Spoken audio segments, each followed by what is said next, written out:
I'll just go ahead and bring them on. Hey, guys. Hey, everybody. Hey there. How you doing? Good to see you guys. Good to see you. Been a wild ride, and fortunately, I've got to spend time interviewing you guys and paying attention to everything that's going on. So it's kind of a shock. It was definitely a big shock for me and unexpected to hear that season 3 is in question. Yep. Yes. So some people think is the existence of UFOs. So I guess it's probably apropos. Yes. That's right. Right. Yeah. Unfortunately, History Channel is moving out of scripted series right now, which is a larger development, not just for their network, but also for scripted cable, basic cable in general.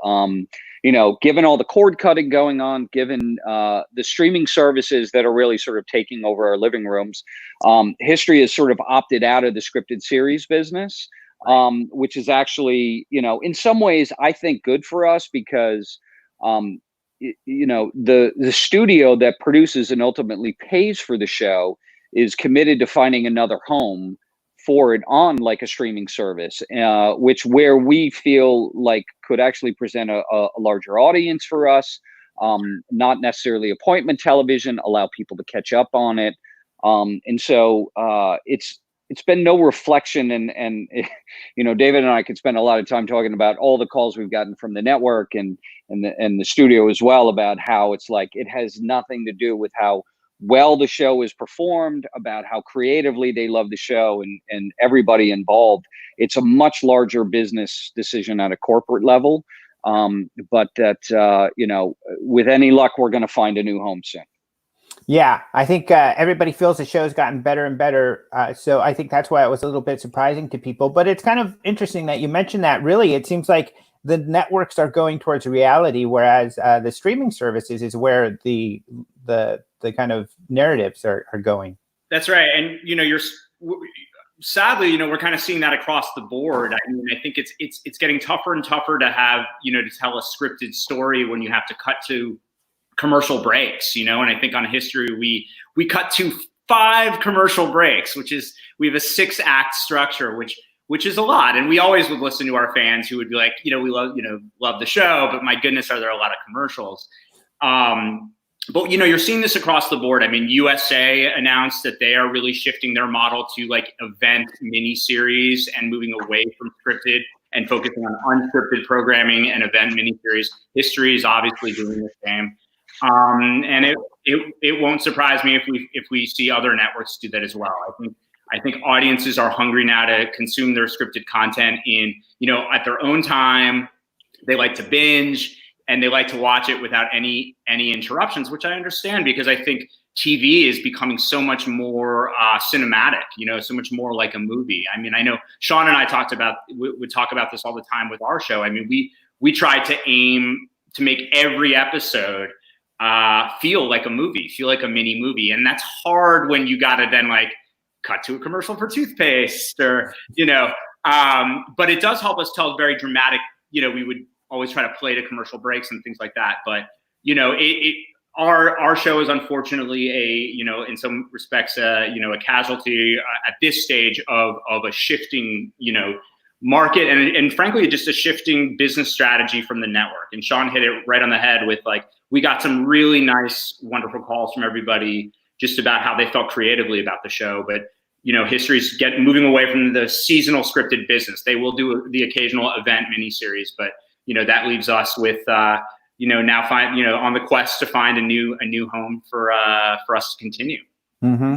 Well, the production value of the show was great. I mean, I think it started off great with great special effects and all of that. And the good thing is that streaming services don't really skimp on production. Doesn't seem like.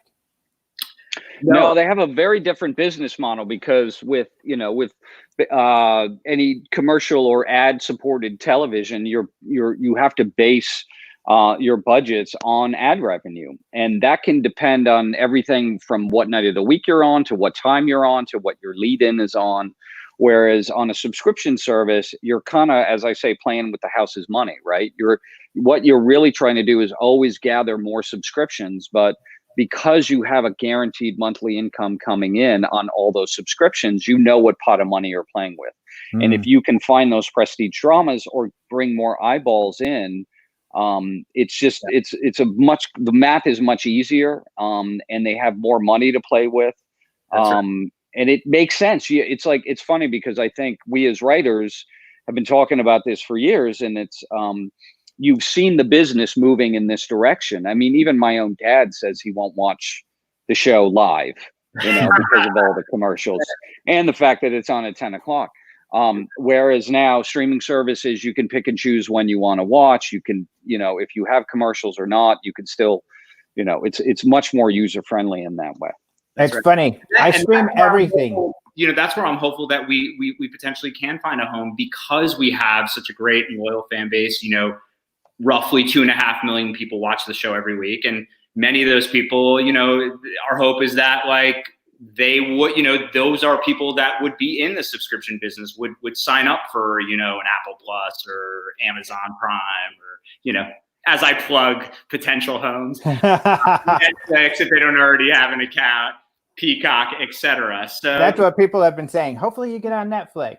But right, yo, sure. I just got to give a shout out to Squirrel on the Road, who pointed out my reserve parking thing behind me. This is my man cave, and so it's a little thing I threw up there just so I remember where I'm supposed to be working. Yeah. Oh, there are live comments.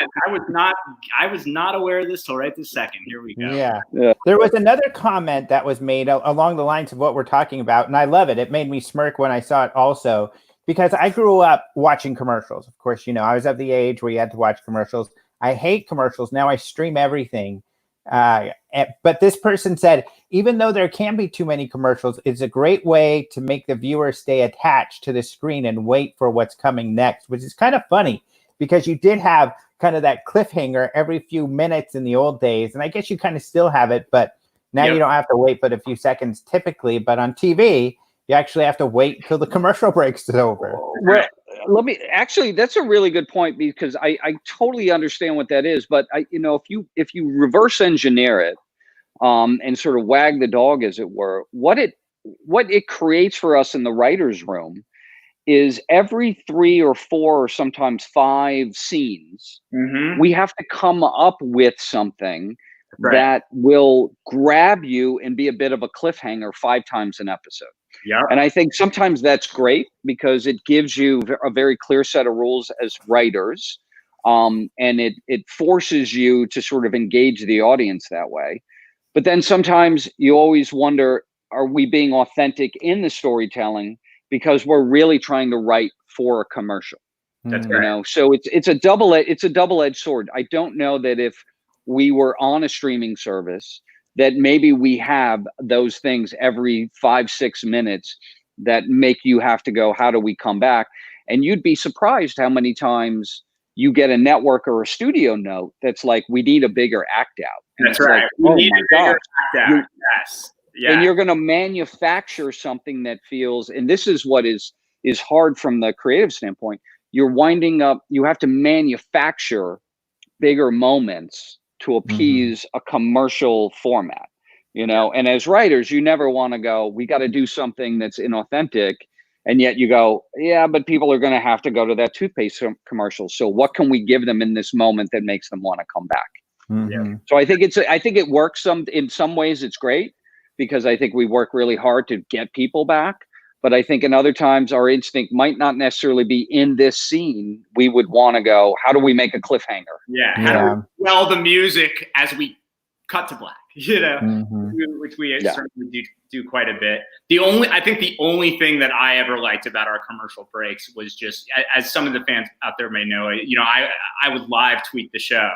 And I would try to wait until the commercial breaks I would try to use the commercial breaks as a chance to kind of hit them with some information about facts about the real life case, or maybe a behind the scenes anecdote, or something Sean brought up, or him and I would talk before I live tweet, just stories that we had about about the making of the episode or the historical events that inspired the episode. So that was that's how I decided to use the commercial break, was to be like, okay, don't be bored, hit them with this stuff. And then when they're back, I would try to let them just enjoy the ride for the next like 6-7 minutes until the next commercial break. It was sort of my strategy of how to use that format. But you know, I would much prefer that we exist on a platform where it's just a continuous build, you know. Yeah. I think Sean would as well. So that's your Twitter game, the opportunity, you know. Your Twitter game was pretty impressive. I knew when the show was on because all of a sudden you're tweeting or retweeting like crazy. I mean, I started counting once because there were so many coming, and I gave up because I was gonna like send. He's a madman. You tweeted like 100 times during the show. But I would get aggressive at times. I'd do like the like emoji, and I would like grab. I would be like attention, and then I'd list every other show is ending. Project Blue Book is taking all their hashtags. Project Blue Book is about to begin. Just because, you know, we're all proud of the show and I'm having fun with it too. But really, I just like to try to engage as many fans on live as we can, just because I love hearing the feedback and hearing that people are enjoying it. And, you know, that's I think part of the great joy that Sean and I have of creating television in an era now where it's a little more interactive. You know, well, and speaking of Twitter, we have this hashtag that I've got displayed here, Save Blue Book, which is started up, and there's even a change.org that people can go sign up on. I think it's up to somewhere around 15,000 people so far, and you're shooting now for 20. I know you were shooting for 10, but you easily got past that. So that's kind of exciting. People are rooting for you, that's for sure. Absolutely. You know, it's funny. And first of all, I want to just give a shout out to anybody and everybody who's signed the petition at this point, because it means so much and it has a big impact. I heard a story today, or read a story all about what's happening with the Avengers movie. With who's the guy? The original Snyder guy cut? who did it, Snyder. Yes. So there was such a movement by the fans that they are now, Warner Brothers reached out to him, and he's going to, they're going to spend $20 million to edit and release, I think, like a 4-hour version of it sometime in 2021, I believe, on Apple TV, or no, HBO Max.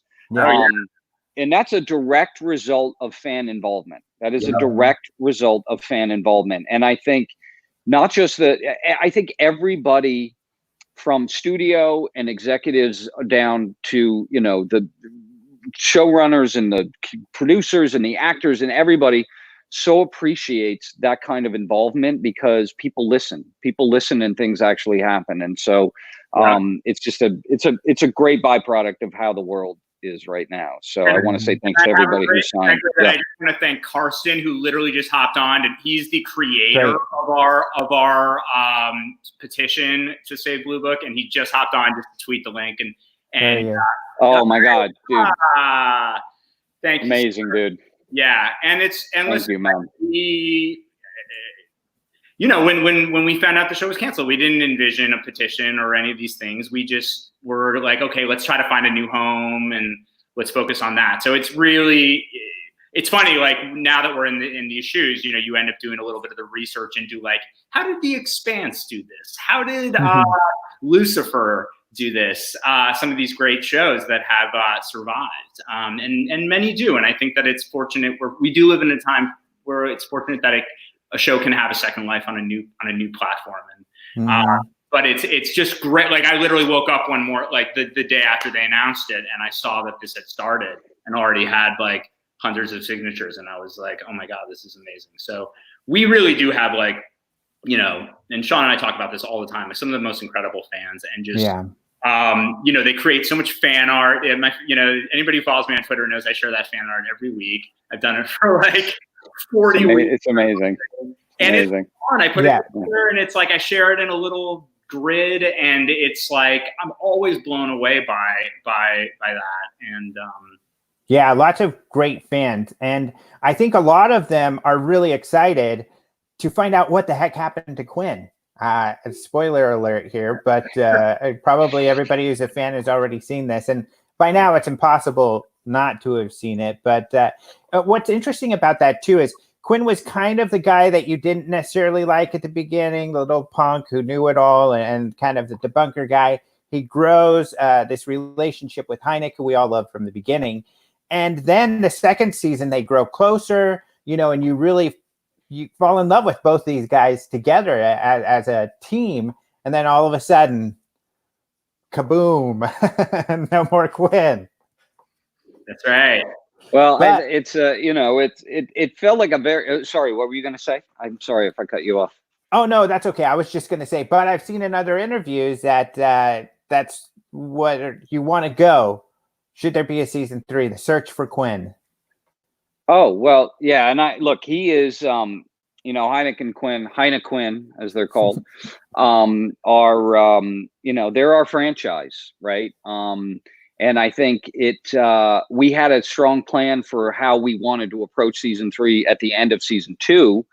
So that it wasn't something we were going to stretch out even going into season 3. And I can share with you right now, and David take over, but like the Project Blue, we had a writer's room. We broke all of season 3. That's right. We can tell, we're not going to tell you right now, but the entire season, we have the entire season laid out, which is also where it's like, we have all these great stories to tell. And it feels like where we left off, it was another great jumping off point for us into even a bigger and better thing. I know everybody says that, but it really did feel that way. We really felt it though. And that is, and yeah, Sean, you hit it. I mean, like, and that's something for like the fans to know. And honestly, frankly, for like potential new homes for our show to know is like this third season of Project Blue Book was mapped out. We ran a room from the beginning of the year till mid-March. So basically right when the sort of COVID stuff happened while we were on the air on season 2. And, I mean, that's the thing. Like we are at the end of season 3 in our minds. And, absolutely, like speaking to the Find Quinn of it all, we addressed that. We moved beyond that. I think we go to some bigger and even more fascinating places in season 3. We've been teasing like one thing, right? We don't want to say too much, but we'll just say like, in 1954, it was something known as the worldwide UFO panic. And anybody familiar with UFO history knows that it went all around the world. Project Blue Book looked into cases around the world as well. And so, UFOs are a global phenomena, and that never became more true than in 1954, where our show sort of launches, season 3 would launch. So a global phenomenon, and a global conspiracy. Yeah. Is really what came to light in 1954. So suffice it to say, like we embrace that. Yes, that's right. I'm going to show you something real quick too. Keep talking. He's going to show us something. Yeah. But that kind of segues over to the UFO nerdiness. So, I mean, which of course I'm a major UFO nerd, but, and so are you. I mean, by the way, so are both of us. Yeah. There we go. That's what we should be drinking. This is not a beer I'm drinking, but our prop department made this because, we had a hashtag Heineken, right? So it was the Heineken. They got a little off there, but this is what it's our prop department made this, so it's like. That's really cool. But yeah. That's hilarious. Yeah. But getting onto that. So season 2, you tackled a lot of the big names out there when it comes to UFOs, Area 51, Roswell, some of that big stuff. But true to form, you also sprinkled in there. I remember I wrote this big exhaustive piece about at the end of season 1 on all of your little UFO Easter eggs that I could spot. And you said there were even more than I missed, but you just fill it up with some of that. And that's what's interesting is that there's just an abundance of stories out there. So you don't need Roswell, Area 51. If you've done that, there's plenty still out there, including, which I really love, the way you ended with Project, what was it, Main Brace? I mean, this big Main Brace, exercise that kind of mirrored the news that's going on right now. So maybe you could speak to that. Yeah, I mean, the way Sean and I kind of built season 2, right? We got together. We talk about character arcs. We talk about all the big cases that we love, and this was one that we both really knew and appreciated. And it really is like Nimitz 1.0. You know what I mean? This is a massive naval sighting. I believe in reality, I think it was 1952, September of 1952. Multiple, weird UFO sightings happening, like craft coming out of the water. And if folks are, and I'm sure some folks out there are TV folks and are like, what's Nimitz? But Nimitz is one of the major, naval UFO encounters that you guys may have seen the dash cam fighter jet footage that's been released in the last couple of years by ATIP and places like that you've probably seen on like CNN and stuff. But basically, this was like the most powerful Navy on the planet, and in Operation Mainbrace, it was many joint naval efforts are having UFO experiences that they can't explain, and sightings in the sky, things coming out of the water. So we were excited to kind of take the show there. I know Sean and I remember an anecdote of I think when we were pitching season 2, our network exec at the time was something like, well, so long as you guys don't have like an aircraft carrier or something like that, we are like in for like bigger and better. And we're like, we do have an aircraft carrier. Matter of fact, Actually, to that point, actually, the two things about that. One, which is an interesting behind the scenes thing, but one, what felt great about Mainbrace is, look, history was on our side. That's pretty much when it happened, which historically was when our show was taking place. Yep. But again, it was the beginning of a sort of global awareness around UFOs and a connection between the States and other countries, which was great.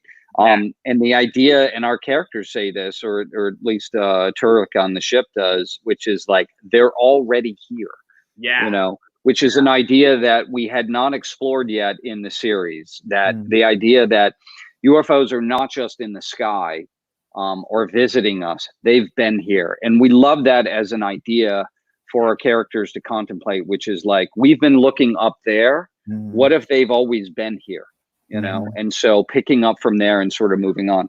And interestingly enough, and I will give all credit to our producers on this, our non-writing exec producers, Jack and Jackie, Image Movers, and Bob Zemeckis, who we originally had episodes 9 and 10 flipped. We had episode 9, which was the, the nuclear bomb. The Broken Arrow incident, which was episode 9, as episode 10, and Mainbrace as episode 9.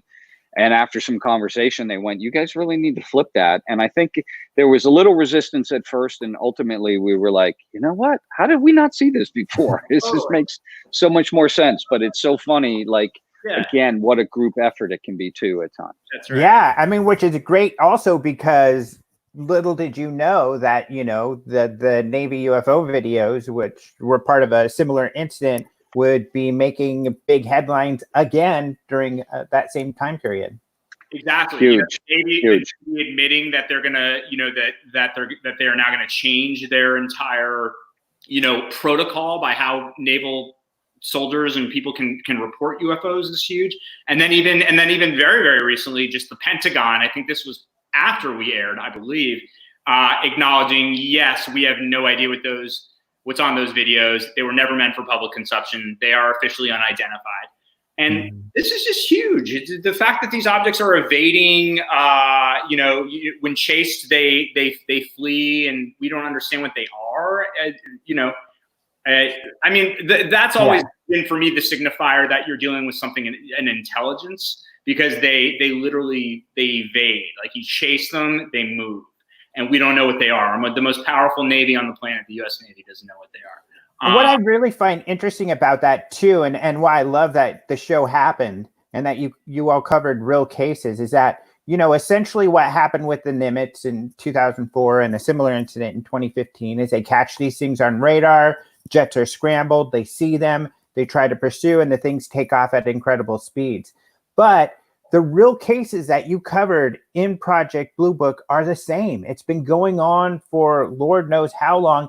the same thing. I mean, even episode 1, you covered something like that, where it was, jets are scrambled, they chase an object, the object takes off at a quick speed, and the military is like, I don't know what the heck that was, but it's pretty impressive, That's it. The thing that's always interesting to me is that, like, when you find people who still want to, I guess, embrace the skepticism about UFOs, and they always want to come back to, where's the evidence? Where's the evidence? Where's the evidence? My response is always, there is a ton of it out there, a ton of it out there. Okay. And now we, like, arguably have the most substantial evidence there is, our own government releasing footage and saying, we don't know what this stuff is. The pilot on record, I can't remember his name, has David done Fravor. multiple interviews, David Fravor, multiple interviews talking at length about this encounter. And it's not an isolated incident. This stuff goes back years and years and years. And that's not counting all of the accounts you can find that have been written, photographed, filmed now on YouTube. The Phoenix Lights, for Christ's sake, are like, things like this are, it's so pervasive. And I think people are dying to go, like, well, unless they land and, like, step out of a ship and, like, shake our hand, I don't believe they exist. Well, and I think that is just a short-sighted way of looking at it. Absolutely. And we always hear the argument, like, how could the government is terrible at keeping their own secrets. Things leak all the time. How could something this big possibly be kept secret? To which I always respond, yeah, exactly. They have been terrible about this. Things leak all the time. Yeah. Half the country thinks that UFOs are real. You know what I mean? Like, they're like, read The Day After Roswell. Really, like we're at, like, the final, like, tipping thing of, like, it just tipping in that favor, where it's like more people believe in it than don't. And, like, the evidence is the very fact that things leak all the time. And it's like, they've done a horrible job of keeping this a secret, except for that it hasn't fully been the paradigm shift yet that, eventually it will be. Well, and I mean, just Project Blue Book. That's what's so excited about you all covering Project Blue Book, and especially from the eyes of Dr. Hynek, in that, who is a real person, as people hopefully know, is that, if you read those Blue Book files, they're just as exciting as the Navy files, that we had all of this. All of this was out there. It's just people were too stubborn to look, because, like Hynek had said, everybody had this attitude that there's no way that could be the case. So that was set. There's nothing that was going to change their mind. UFOs exist or they won't, right? Was that whole other side of the argument that Hynek was always fighting against. Mm-hmm. And like he I don't want to get said he had that problem as well. That he had the problem that when he started, it couldn't happen. So he was explaining everything away because there's nothing else it could be, until he had a hard enough problem doing that. And he had to admit to himself, if I'm going to be real to the science, there's truly a mystery here. That's right. I think there's also, and I don't mean to get too writerly here, but, like, there's an opportunity to look at this from a psychological point of view, which is to say, if you go, just as a society, you look at all the evidence that's been presented, right? And yet people still want to doubt it. How many times have anybody listening, have you been in a relationship, a friendship, a romantic relationship with somebody, and all the signs are there for something that feels like you know what it is, yet you don't take action or want to believe it? It's because of something that is holding you back. And then if that situation changes, or the final straw happens, or you make a decision, you look back and you go, how did I not see all of this before? Right. And I think we're all capable of doing that on such a personal level, that the idea that it can translate to something like this, which is even harder to comprehend in some aspects. But I think if you really step back and take a very sober view of it, you're going to go, I don't know. I would ask the question of, like, what is it that you have to believe to not think this is true? That's right. You have to believe that there is a concerted effort on the part of the government to fly these things around for the last 100 or longer than that. They've been reported since the time of Columbus. Yeah.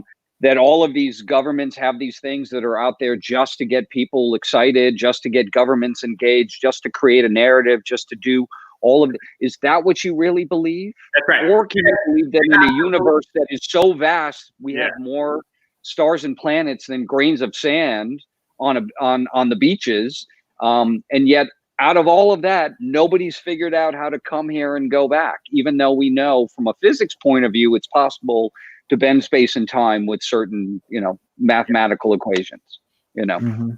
That's right. Yeah. So speaking of legacy, I actually believe in that there's an active disinformation campaign whose objective is to convince you that UFOs are real, right? Like that's yeah, great. really what you have to think because Right. of how many respected people come forward. And that's of course what ultimately convinced Dr. Hynek that like there was something genuine in the phenomena. It was the trained eye. It was the fact that he went out and interviewed fellow astronomers who would be like, yes, I've seen things, I don't know what they are, and military pilots, and then of course multiple witnesses where they all agree on the same thing and it's a mass sighting. I mean, it just goes on and on.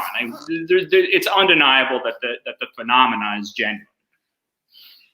I also wanted to say that, speaking of legacy with Blue Book, first of all, that you brought Hynek, which is, I mean, I include Hynek in a lot of my lectures and always have because I don't want people to forget him. I think he's such an important figure.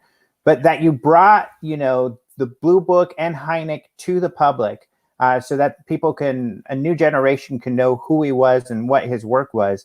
But beyond that, also how the show, not only was your show at this time where, for the first time in decades since Blue Book, the government is coming out and saying there really are unidentifieds out there. Not only that, one of your sister shows is called Unidentified, which is about the guys who really made this all come about to get all of this new information out and to create kind of this new paradigm that we're in.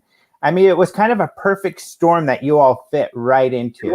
It must have been the first or second day that New York Times story dropped about ATIP, that there was a secret, program inside the Pentagon, that it was essentially Project Blue Book 2.0, and that there were millions of dollars invested in that fund. I mean, literally, I remember we were all on set. Sean, you remember this? It was and it just that article got passed around. I think it was on the call sheet or something, because it was, and everybody was like, whoa, is this for real? And we're day 2 of shooting. This is December of 2017. This is literally the first or second day of shooting. Wow.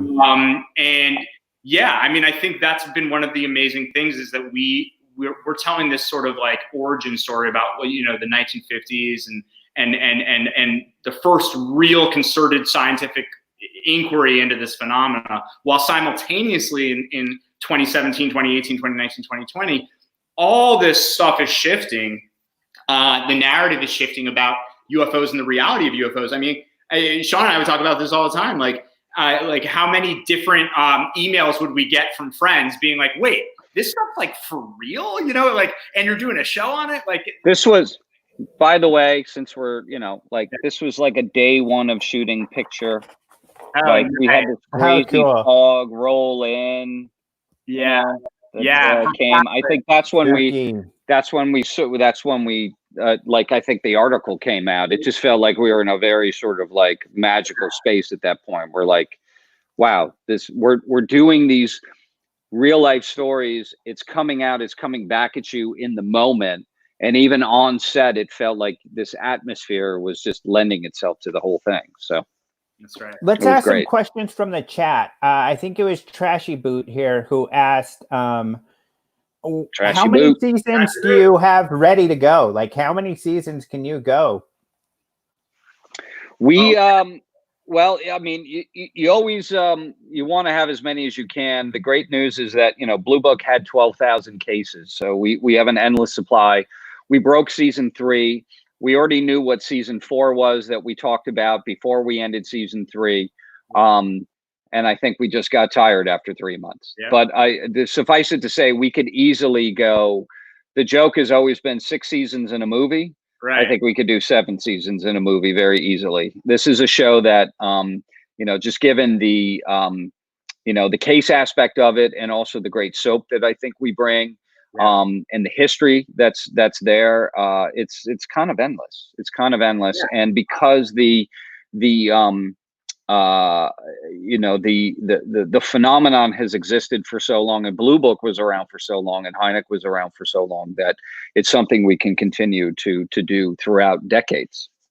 That's right. I mean, I think on a timeline in our ideal world, it was going to kind of cover what Mad Men covered, right? Begin in the early 1950s, go to the late 1960s, cover, multiple. There were just so many cases that ends up servicing to some degree as our engine. But yeah, I mean, it's you guys all know this. Anybody who's done any UFO research knows, like, there's wonderful cases that happen that we haven't even gotten to yet, that we didn't want to, get there until we get there. But yeah, ideally we feel it could go on a long time. Mm-hmm. Is there anything you can share about what was going to be in season 3? I mean, we talked a little bit about the search for Quinn. I think I had read also, which we already saw, Mimi becoming more of a strong character.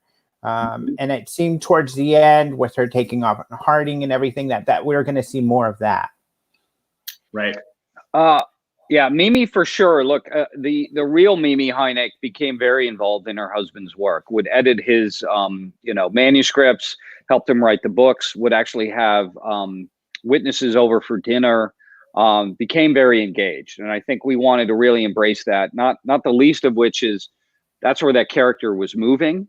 But also, we have Paul Hynek, who is Hynek's son, as a consultant on the show, who would share all these stories. And I think we wanted to honor that as well. And I think, keeping Mimi at home, waiting for Hynek to show up so she could make him dinner made no sense. That's never the character we created. In terms of the rest of season 3, again, without giving away too much, look up the 1954 UFO wave, about what was going on worldwide. And I just suffice it to say that we embrace that.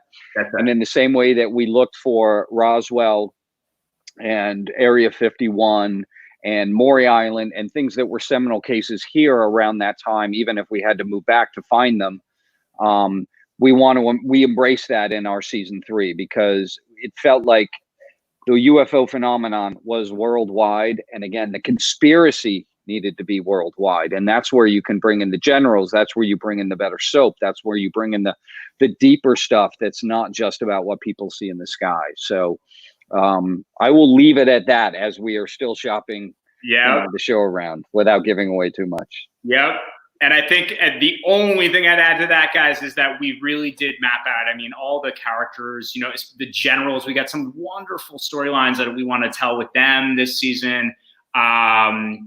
I think I teased that you hadn't seen the last of Susie at some point, so I'll just leave that there on Twitter. Oh, yeah. So we have some wonderful ideas for her. Yeah, we have a Susie question here. Do you have a scenario to get her out of her fix? I mean, she's got that cute little daughter. The short answer is yes. Yeah. Ooh. Let's see some more questions. We had that little picture, happy face, when we're talking about Mimi. I'd probably blush if I met Laurel in person. But and somebody asked when she's going to start working with Alan on cases.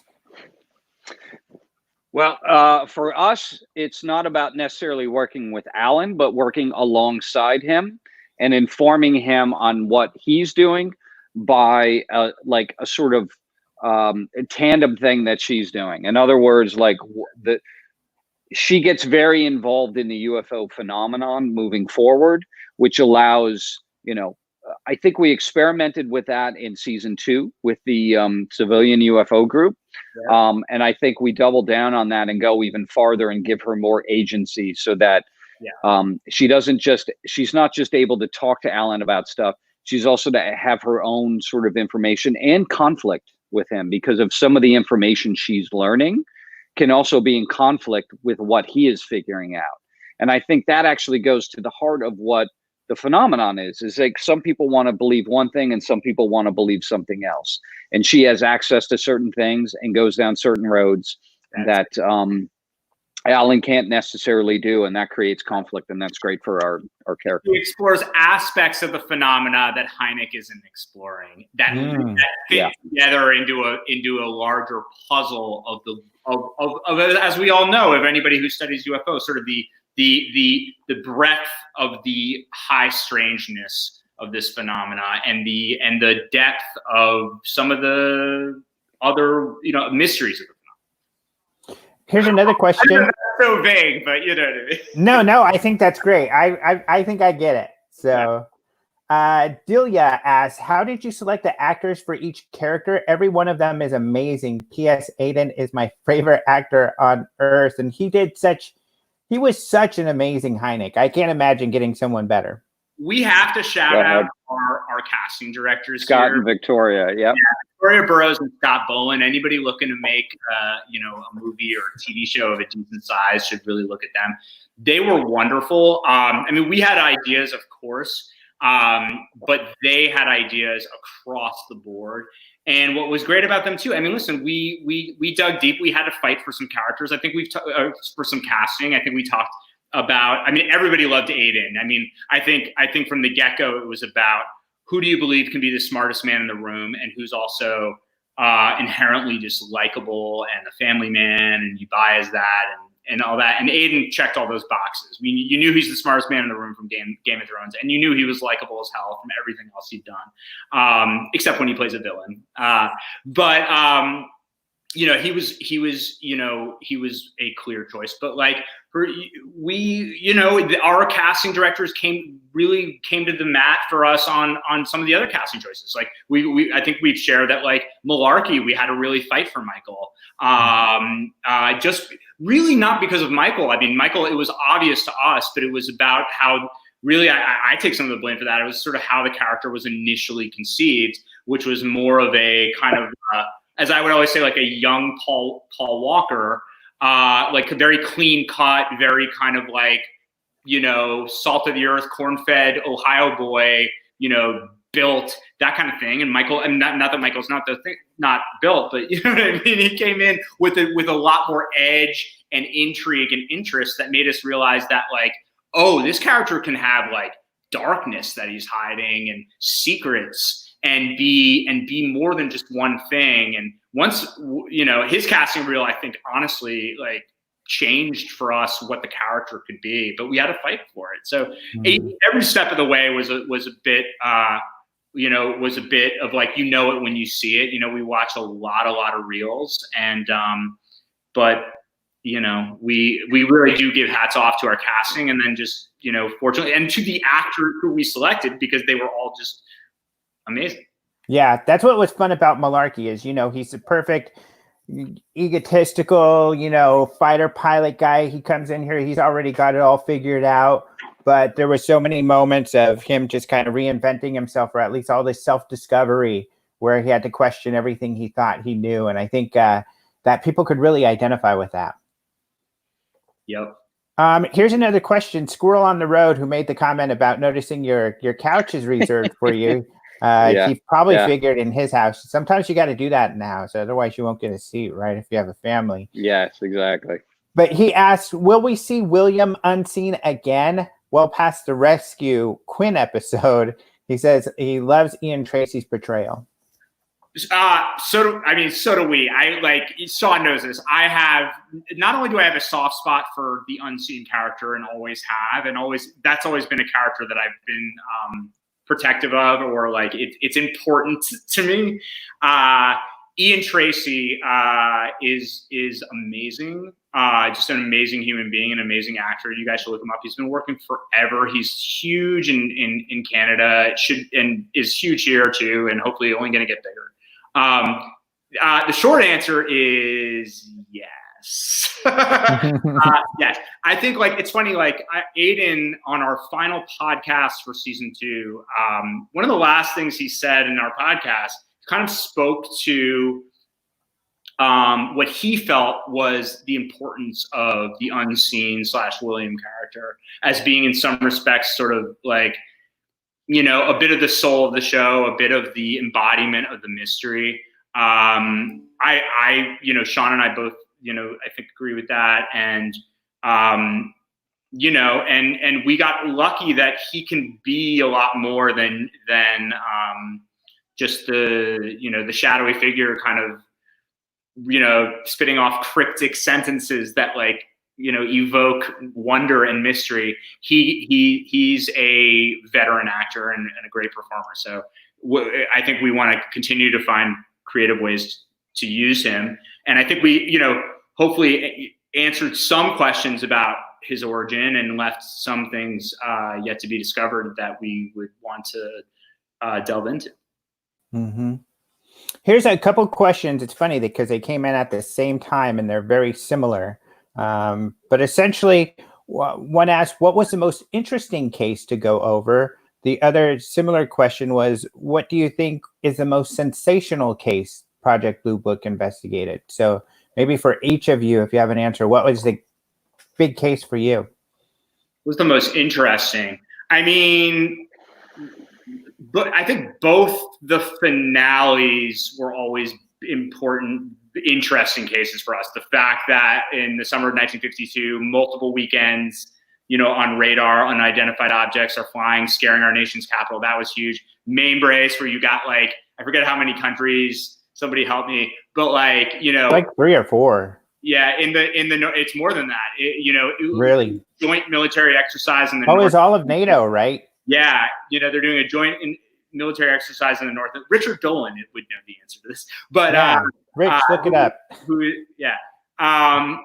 Those sort of mass big cases are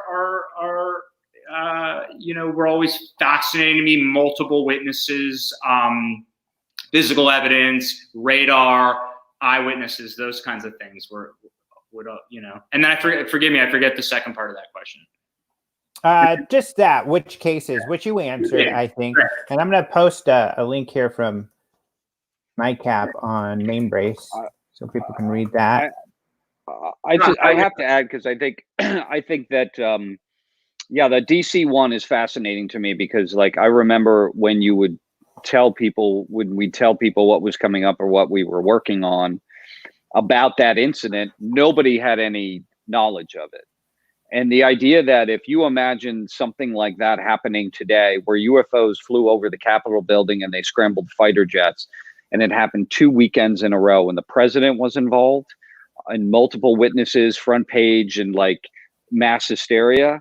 In a world of today, that would just be insane. I mean, it would be absolutely crazy. So that was fascinating, just as that. And I think the other thing that is a really great rabbit hole to go down, is it was called the Green Fireballs in season 1, but it really was all about how, and it's a theme we've kept, but the idea that UFOs, being very present around nuclear warhead sites. And a lot of stuff actually happened really a lot in the 80s as well. But if you just look up UFOs and nuclear missile sites, the amount of information there is staggering, of how often these things showed up, would cut power, have an effect on the missiles. It feels, if there is a randomness to UFO sightings worldwide throughout history, where people would, just feel like it came at random times, the idea that they would show up consistently to nuclear warhead sites in the United States and particularly Russia, it's fascinating, because it shows to the point of showing some sort of intelligence. This is not random. This is not like they're just showing up and people happen to catch sight of them. They're targeting these things. They're really making a point of seeking them out and sending a message in a way. Yep. Mm-hmm. And Sean hit it right on the head. I mean, if you got anybody out there who's interested in that, and the fact that UFOs interest in our nuclear and thermonuclear weapons programs, I mean, go back and read Captain Ed Ruppelt's the report on unidentified flying objects. He talks about that. And that became, I think, at least part of our inspiration for that aspect of the mythology, of the fact that these things seem to have a genuine interest in our technological and sort of weaponry evolution, for unknown, we're not quite sure why. Mm-hmm. And if I could get in maybe just a couple more questions. Somebody asked right here. Let's find the next one. I like, could filming locations change? Sean and I long talked about shooting this entire thing in Hawaii, and I, for one, just want to be Project Blue Book : Hawaii. We're ready. We are ready. We embrace. Yeah. Speaking of Richard Dolan and Tracy, that was the last time I saw him. We actually went on a vacation to Hawaii a couple months ago. What? What? What? Oh, That's It great. was a lot of fun. that must Richard and I debating UFOs and on the beach in Hawaii while Wow. we're watching. Oh my God, that's amazing. Here's I think- another question from. Oh, go ahead. No. Yeah. It was an anecdote about. Go ahead. From Kat Rodriguez. I love her name. What was the most challenging scene to film? We don't know her. Yeah. What was the most challenging scene to film? Well, I didn't make a lot of trips up to Vancouver while we were filming, but I have heard rumor that I think it was some of our Washington, D.C. stuff, right? Because it was quite a lot of CGI and green screen and crowds and all of that kind of stuff, you know, and those are always very difficult. We had an incredible. I think the truth is I think that as the writers, we made it a point to test our production with every single episode, whether it was where you're going to be on a battleship that you got to build on a green screen and make it seem like there's a helicopter that landed there and these people are walking around, to our guys standing in a field where thousands of sparrows had to fall from or starlings had to fall from the sky, to the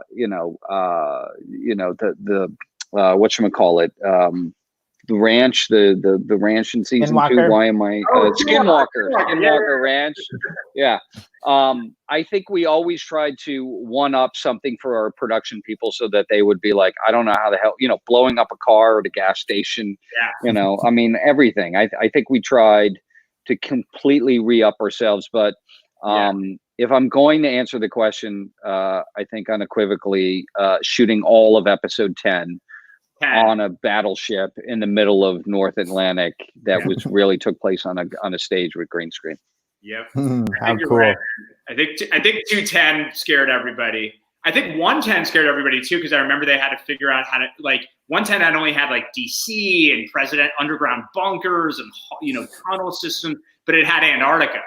And that ended up being pulled off in an aerodome outside Vancouver, where they built like a fake section of like fake snow, massive, in this like stadium essentially, and then had Ian Tracy, our unseen character, kind of walking through it while like these massive fans are blowing, you know, fake snow, huge green screen behind it for the obelisk. Like, I mean, I remember seeing that and be like, oh my God. You know what? That's amazing. For Staples Center. One other thing, because I know Kat Rodriguez wants to hear this, but in episode 205, we had the boat, right, that had to tilt over. And it was this big boat that we had to basically rent. And they had another barge parked next to it, and they ran chains underneath the water that gripped the underside of the boat, and then basically had to pull it so that the boat would look like it was tipping over. I heard that was pretty cool too. Yeah. That's amazing. And I guess the last question, if you guys don't mind, is when or will Henry Fuller ever be mentioned again? They feel like there was more to him before his death. Good question. You know, it's a good question, and gives us thought. And I'll just leave it at that. Matt O'Leary nailed it. You know what I mean? No relation, but he was like his performance. Like, I wish like we could leak some of these like audition tapes. His audition tape is stellar. Like, he's like, I mean, I'm not going to do it justice, but he's like, you know, he's like, you know what I mean? Like, he went balls to the wall. He's fantastic. You know, I mean, he obviously, I don't want to, well, this isn't a spoiler, but I think we're airing season 1 in Japan for some reason, so I almost don't want to say. But like, there are reasons that he can't be on the show right now in our current present day timeline, but you know, of the show.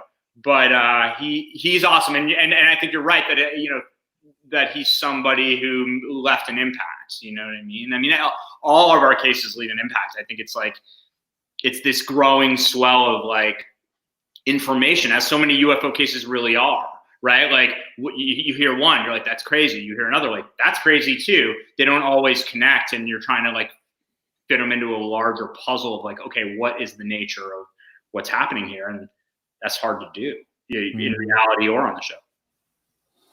All right, guys, an hour has flown by very quickly. I think we didn't even talk about how long I think I was going to keep you, but an hour is probably. But thank you guys so much. That was so much fun. You guys shared a lot of information. There was one last question, because this is a good one. Please, let's do it.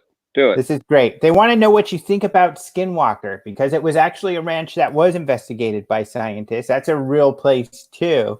Yeah. And it's gotten in the news quite a bit because this whole ATIP program we were talking about is related to Skinwalker. So all kinds of television shows have been trying to do some reality stuff, but you guys got to do it differently. Go ahead. Real quick, interesting thing. We did Alien Con, and right before, David, I don't know if you were there, but I spoke on a panel at Alien Con and shared a table with people who were going to speak exclusively about Skinwalker, who had done a ton of research over there. And I got to sit with a woman who had, claimed to have communicated with aliens on the property, claimed to have had, poltergeist experiences and whatnot. All the research that we have done, I think we just scratched the surface of what is going on over there. Yeah. I think it is honestly, I think it's just unresolved, I think mostly for us, because there was only a very small amount that we could tap into. I think the fact that it has a strong historical, tie back to Native America, and then the Native Americans, and goes back, hundreds of years, I think points to something that still needs to be looked into. And the fact that it is basically locked down, tells you everything. Nobody locks down something that is not interesting, Yeah, we would call it like the Bermuda Triangle on land, right? I mean, like there's so many strange, phenomena going on there. There's a wonderful site that kind of tries to categorize all the different types of paranormal phenomena people experience there. I think it is just like skinwalkerranch.org, if my memory is not mistaking me. So check that out. But like we definitely tried to hit a fair amount of that. So and you have a sister show actually on Skinwalker on History Channel that people can check out. I think the season's ended for them as well, but you can see that on streaming. Now we watch everything on streaming. So yeah. Thanks again, guys. This was so much fun. People loved it. Thank you, guys. And we just want to say, please, if anybody out there is watching, hasn't signed the petition, it all helps. Absolutely serves as a metric to help us out. Something we can point to and be like, look at, 11,000 plus fans. So please sign, please spread the word. It does really help as we go on the hunt to find our show a new home, which we're confident that we will. Great. Save Blue Book. There's the hashtag right there. So thanks, guys. Hopefully go check out Save Blue Book. Check out the hashtag, like and share. David, of course, is sharing and retweeting everybody. So if you hashtag, there's a good chance he might retweet you there. So I don't live on Twitter right now. I don't know what I can say. Yeah. But of course, we'll have some more Den of Geek UFO live streams. So stay tuned to our social media. Until next time, take it easy. Thank you, Alejandro. Thanks so much, guys. Thank you. Thanks. My pleasure. See you soon.